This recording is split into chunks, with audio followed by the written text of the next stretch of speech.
চতুর্থ শ্রেণীর বাংলাদেশ ও বিশ্ব পরিচয় বই নিয়ে আমরা আলোচনা করেছি এর আগে প্রথম অধ্যায়। এখন তোমাদের সাথে দ্বিতীয় অধ্যায় আলোচনা করব। প্রথম অধ্যায় নিয়ে অনেকগুলো কমেন্ট ছিল যে দ্বিতীয় অধ্যায় তাড়াতাড়ি দেওয়ার জন্য, তাই আমি তোমাদের জন্য ইনশাআল্লাহ সবগুলো ভিডিও ধারাবাহিকভাবে দিব।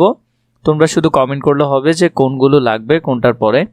ধর্মীয় সম্প্রীতি, মানে আমাদের যে এলাকার মধ্যে আমরা বিভিন্ন রকম ধর্মের মানুষ দেখি, তাদের মধ্যে যে সম্প্রীতি মানে যে সম্পর্কটা দেখব সেটা কেমন। একে ধর্ম ও ধর্মীয় সম্প্রীতি। প্রথমে আমরা দেখছি মুসলিম নামাজ পড়ছে, হিন্দু ধর্মের মধ্যে ওরা পুজো করছে, বৌদ্ধ ধর্মের মধ্যে, এবং খ্রিস্টান ধর্মের মধ্যে, এখানে 4টা ধর্ম।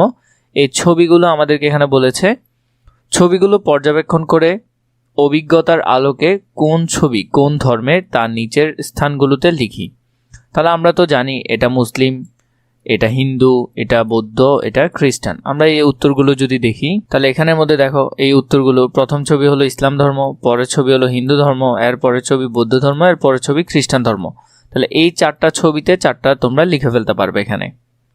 এরপরে যেটা দেখছি, শাপলা বাজারে ইকবাল, গোবিন্দ, রোজারিও, শ্যামল বড়ুয়া ছোটখাটো ব্যবসার সঙ্গে যুক্ত। তারা 4 বন্ধু মিলে সমাজে বিভিন্ন কল্যাণমূলক কাজ করে থাকেন। এবার পবিত্র রমজান মাসে অসহায় মানুষদের 5 টাকায় ইফতারি দেওয়ার সিদ্ধান্ত নেন। ইকবাল বলেন, এই কাজের মাধ্যমে সমাজে অসহায়দের প্রতি মমত্ববোধ জেগে ওঠে। আমরা এই কাজের মাধ্যমে সম্প্রীতি ও সহযোগিতার বার্তা দিতে চাই। গোবিন্দ বলেন, সব ধর্মই তো মানুষের সেবার কথা বলা হয়েছে। সমাজে শান্তিপূর্ণ সহাবস্থানের এই উদ্যোগে নিজেকে সম্পৃক্ত করতে পেরে ভালো লাগছে। রোজারিও বলে, যে কোনো ভালো কাজে সামিল হতে পারাটা ভাগ্যের ব্যাপার। মানব সেবাই বড় সেবা। শ্যামল বড়ুয়া বলে, এইসব কাজের মাধ্যমে সবার মাঝে ভ্রাতৃত্ববোধ গড়ে ওঠে। সমাজে বিভিন্ন ধর্মের মানুষের মধ্যে শান্তি প্রতিষ্ঠার জন্য ধর্মীয় সম্প্রীতি খুবই প্রয়োজন। এলাকার দিনমজুর রহমত আলী 5 টাকায় ইফতারের পেয়ে অনেক খুশি। মানে ওরা কি করেছে, ইফতারের কিছু আইটেম নিয়েছে, যেখানে অনেকগুলো আইটেম আছে, কিন্তু ওরা বিক্রি করছে শুধু 5 টাকায়, যাতে মানুষটা নিতে পারে। 4 বন্ধুর এমন প্রশংসিত উদ্যোগ এলাকায় ব্যাপক সাড়া জাগায়। তো এখানের মধ্যে তোমরা গল্পটা পড়ে আশা করি বুঝছো কি বলেছে। খতে উপরের গল্পটি পড়ে ধর্মীয় সম্প্রীতির গুরুত্ব সম্পর্কে 4টি বাক্য লিখি। তাহলে আমরা এখানে 4টি বাক্য লিখব।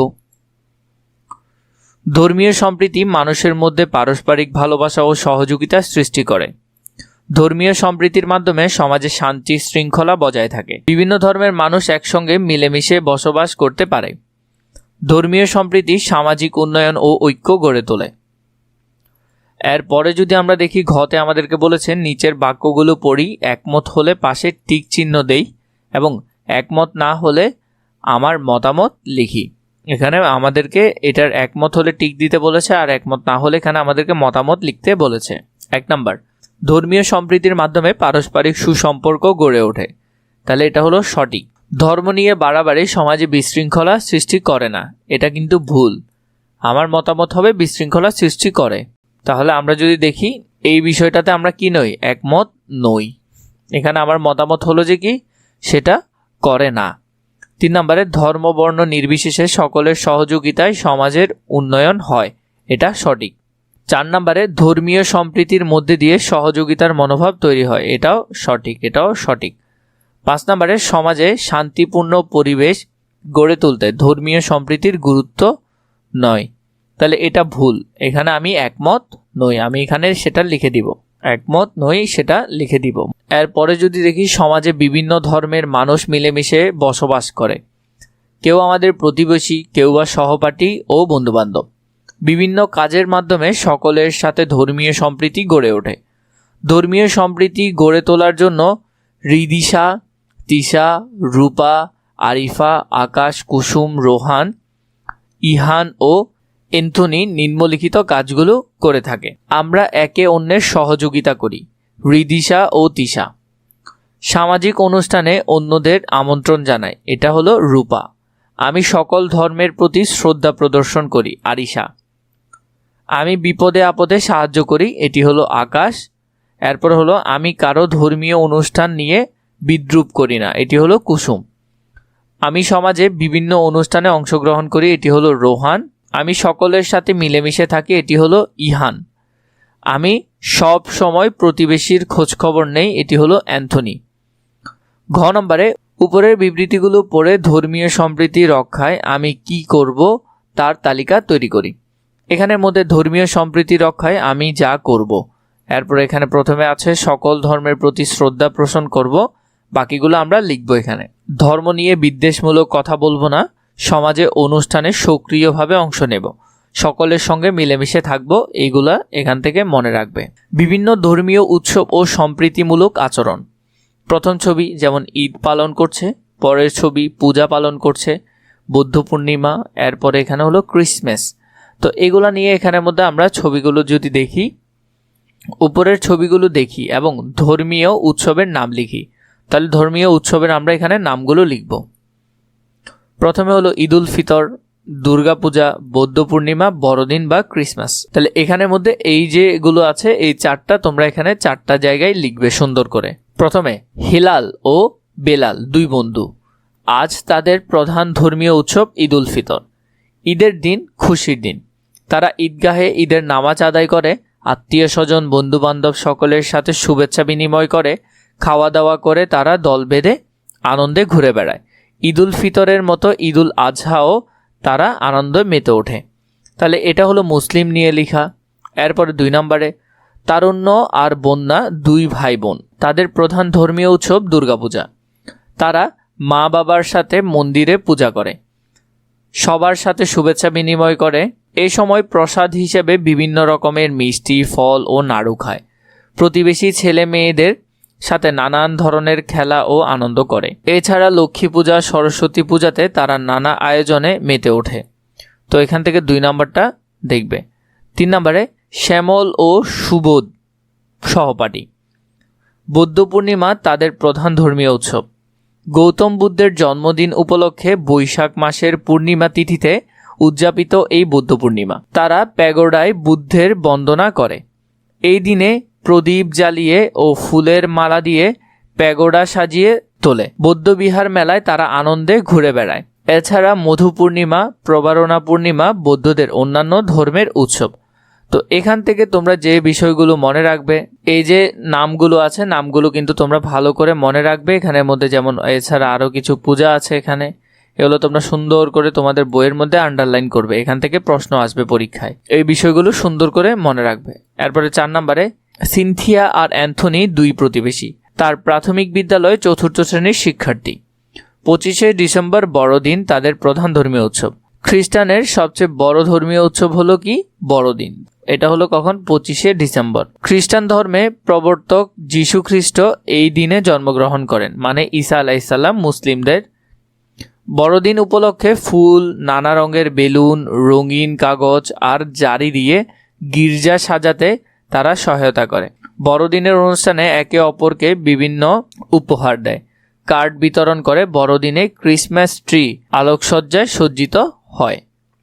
এখানে আমাদেরকে খতে বলেছে উপরের বিবরণগুলো পড়ে বিভিন্ন ধর্মের উৎসবে বিশেষ দিকগুলো নিচের তালিকায় লিখি। অনুচ্ছেদের নাম। প্রথমে 1 নাম্বারটা ঈদ উল ফিতরে মুসলমানদের প্রধান ধর্মীয় উৎসব, আমরা বাকিগুলো লিখব। এরপর 2 নম্বরের মধ্যে দুর্গাপূজা হিন্দুদের সবচেয়ে বড় ধর্মীয় উৎসব। এভাবে করে আমরা বক্সগুলো এখন পূরণ করব। এখন আমরা 3 নাম্বারগুলো এবং 4 নাম্বার এই অনুচ্ছেদের বিবরণগুলো দেখব একটু। এখানের মধ্যে আমরা যদি প্রথমে দেখি অনুচ্ছেদ 1-এর ঈদ উল ফিতর মুসলমানদের প্রধান ধর্মীয় উৎসব। এদিন মানুষ একে অন্যকে শুভেচ্ছা জানায়, দরিদ্রদের সাহায্য করে। তো এখানে তোমরা সুন্দর করে 3টা বক্সের মধ্যে লিখে ফেলবে। প্রথম বক্সের মধ্যে এই বাকি যে 2টা আছে এই 2টা এখানে লিখে ফেলবে। এরপরে অনুচ্ছেদ 2-এরটা যদি দেখি, দুর্গাপূজা হিন্দুদের সবচেয়ে বড় ধর্মীয় উৎসব, প্রতিমা পূজা ও আনন্দ উৎসব হয়। এরপরে সবাই মিলেমিশে আনন্দ করে, এটাও তোমরা এখান থেকে সুন্দর করে লিখে ফেলতে পারবে। 3 নম্বরের মধ্যে বৌদ্ধ পূর্ণিমায় বৌদ্ধদের প্রধান ধর্মীয় উৎসব। গৌতম বুদ্ধের জন্ম, বোধিলাভ ও মহাপরিনির্বাণ স্মরণ করা হয়। এরপরে হলো শান্তি ও অহিংসার শিক্ষা দেওয়া হয়। এখান থেকে এগুলো সুন্দর করে লিখে ফেলবে। অনুচ্ছেদ 4, বড়দিন 25 ডিসেম্বর পালিত হয়। যীশু খ্রিস্টের জন্মদিন স্মরণ করা হয়, গির্জায় প্রার্থনা ও আনন্দ আয়োজন করা হয়। এরপরে এখন আজান হবে, তাই ডাক ঢোল বাজানো বন্ধ রাখি, এটি কে বলে? কার্তিক। এই রাস্তা দিয়ে রথযাত্রা হবে, চলো রাস্তা ফাঁকা করি। এটা হলো আলম। বড়দিনের অনুষ্ঠানে গিয়ে সান্টা ক্লজের কাছ থেকে সুন্দর উপহার পেয়ে খুব খুশি হয়েছি। আশ্বিনী পূর্ণিমায় সুমেধের বাড়িতে ফানুস ওড়ানো দেখে অনেক আনন্দ পেয়েছি। এটা বলেছে মারিয়া। এরপরে ঘতে যদি দেখি, পূর্বের পৃষ্ঠায় কার্তিক, আলম, দীপা ও মারিয়ার কথার আলোকে বিভিন্ন ধর্মের প্রতি শ্রদ্ধাশীল হয়ে ধর্মীয় সম্প্রীতির উপর একটি অনুচ্ছেদ লিখি। এখানে লেখার জন্য আমরা একটা অনুচ্ছেদ দেখব। তাহলে অনুচ্ছেদ তোমরা লিখতে পারো, ধর্মীয় সম্প্রীতি হলো বিভিন্ন ধর্মের মানুষদের মধ্যে পারস্পরিক শ্রদ্ধা, সহনশীলতা ও সহযোগিতার সম্পর্ক। আমরা বিভিন্ন ধর্ম পালন করলেও সবাই মানুষ হিসেবে সমান। সমাজে শান্তি বজায় রেখে একে অন্যের ধর্মীয় অনুভূতিকে সম্মান করা প্রয়োজন। ধর্ম নিয়ে বিদ্বেষ বা হিংসা সমাজের অশান্তি সৃষ্টি করে। তাই ধর্মীয় সম্প্রীতির মাধ্যমে মিলেমিশে বসবাস করাই একটি সুন্দর সমাজ গঠনের প্রধান শর্ত। তাহলে এরপরে যদি আমরা দেখি, একই পাড়ায় বসবাস করে জমির মিয়া ও কমল দে। প্রতিবেশী হিসেবে মিলেমিশে থাকার সুনাম রয়েছে তাদের। দুটি পরিবারের লোকজনের ধর্মীয় বিশ্বাসের ভিন্নতা রয়েছে, কিন্তু পরিবার দুটির মধ্যে সুদৃঢ় সামাজিক বন্ধন গড়ে উঠেছে। তারা একে অপরকে খুবই সম্মান করে, একে অন্যের ধর্মীয় বিশ্বাসকে শ্রদ্ধা করে, কারো ধর্মীয় আচার অনুষ্ঠান নিয়ে কখনো কোনো বিতর্ক করে না। একে অপরের সুখে আনন্দে অনুভব করে আর দুঃখে সহমর্মী হন। কেউ বিপদে পড়লে সহযোগিতার জন্য এগিয়ে আসেন। একে অপরের ধর্মীয় কাজে সহনশীল হন। নিরাপদ ও শান্তিতে যার যার ধর্মাচার পালন করে থাকেন। তারা মিলেমিশে বসবাস করেন। এ যেন অনুকরণীয় এক বন্ধু প্রতিবেশী। এরপর আমাদেরকে ঘতে বলেছে উপরের অনুচ্ছেদটি পড়ি এবং নিজ জীবনে এই গুণগুলি কিভাবে প্রয়োগ করতে চাই তা নিচের ছকে লিখি। প্রতিবেশীর সাথে ধর্মীয় সম্প্রীতি যেভাবে রক্ষা করব, প্রথমে প্রতিবেশীর সাথে মিলেমিশে থাকব, এরপরে অন্য ধর্মের মানুষকে সম্মান করব, ধর্ম নিয়ে কটূক্তি করব না, সামাজিক ও ধর্মীয় অনুষ্ঠানে সহযোগিতা করব। 16 পৃষ্ঠার পুরোপুরি অনুশীলন সমাধানটি তোমাদেরকে দিব। এখানে যে যে প্রশ্নগুলো আছে সেগুলোর উত্তরও তোমাদেরকে দিব। প্রথমে সঠিক প্রশ্নের পাশে টিক চিহ্ন দাও। সকল ধর্মের প্রতি শ্রদ্ধা প্রদর্শন করলে কি গড়ে ওঠে? ধর্মীয় সম্প্রীতি গড়ে ওঠে। 2 নম্বরে গৌতম বুদ্ধের জন্মদিন উপলক্ষে কোনটি উদযাপিত হয়? বৌদ্ধ পূর্ণিমা উদযাপিত হয়। সত্য হলে তার পাশে দন্তীয় স ও মিথ্যা হলে তার পাশে মি লেখো। ধর্মীয় সম্প্রীতির মাধ্যমে পারস্পরিক বৈরী সম্পর্ক গড়ে ওঠে। এটা হবে মিথ্যা। ধর্ম সমাজে বিশৃঙ্খলা সৃষ্টি করে। এটা হবে মিথ্যা। কারো ধর্মীয় অনুষ্ঠান নিয়ে বিদ্রূপ করা উচিত নয়। এটা সত্য। 4 নম্বর, ধর্ম ও বর্ণ নির্বিশেষে সকলের সহাবস্থানের মাধ্যমে সমাজের উন্নয়ন হয়। এটা সত্য। বাম পাশের সাথে ডান পাশের মিল করো। ইসলাম ধর্মের প্রধান ধর্মীয় উৎসব হলো ঈদ উল ফিতর। এটা হলো প্রধান ধর্মীয় উৎসব। হিন্দু ধর্মের প্রধান ধর্মীয় উৎসব হলো দুর্গাপূজা। বৌদ্ধ ধর্মের প্রধান ধর্মীয় উৎসব হলো বৌদ্ধ পূর্ণিমা। খ্রিস্টান ধর্মের প্রধান ধর্মীয় উৎসব হলো বড়দিন। তো এভাবে করে তোমরা ডান বামগুলো সুন্দর করে লিখে ফেলবে। সংক্ষিপ্ততে আমাদের সমাজে প্রচলিত ধর্মগুলোর নাম লেখো। নিজ ধর্মের ধর্মীয় উৎসবগুলোর নাম লেখো। তাহলে এখানে যদি আমরা দেখি, আমাদের সমাজে প্রচলিত ধর্মের মধ্যে ইসলাম ধর্ম, হিন্দু ধর্ম, বৌদ্ধ ধর্ম, খ্রিস্টান ধর্ম, এগুলো আমাদের সমাজে প্রচলিত ধর্ম।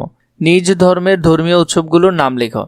নিজ ধর্মের ধর্মীয় উৎসব, উদাহরণ ইসলাম ধর্ম ধরলাম, তাহলে ঈদ উল ফিতর, ঈদ উল আজহা, ঈদে মিলাদুন্নবী। তো এগুলা সাধারণত মুসলমানদের ধর্মীয় উৎসব। এরপরে 9 নম্বরে বর্ণনামূলক প্রশ্ন। ধর্মীয় সম্প্রীতি রক্ষায় তুমি কি করবে তার তালিকা তৈরি করো। ধর্মীয় সম্প্রীতি রক্ষায় তুমি কি করবে তার তালিকা। ধর্মীয় সম্প্রীতি রক্ষায় আমি সকল ধর্মের মানুষকে সম্মান করব, ধর্ম নিয়ে কটূক্তি ও বিদ্রূপ করব না, সবাইকে সহযোগিতা করব, সামাজিক ও ধর্মীয় অনুষ্ঠানে অংশ নেব, বিভিন্ন ধর্মের মানুষের সাথে বন্ধুত্বপূর্ণ আচরণ করব। তো এই প্রশ্নগুলো তোমরা চাইলে আরও বড় করেও নিতে পারো। আমি তোমাদের জন্য বড় করে দিয়েছি, এখানে আরও আছে।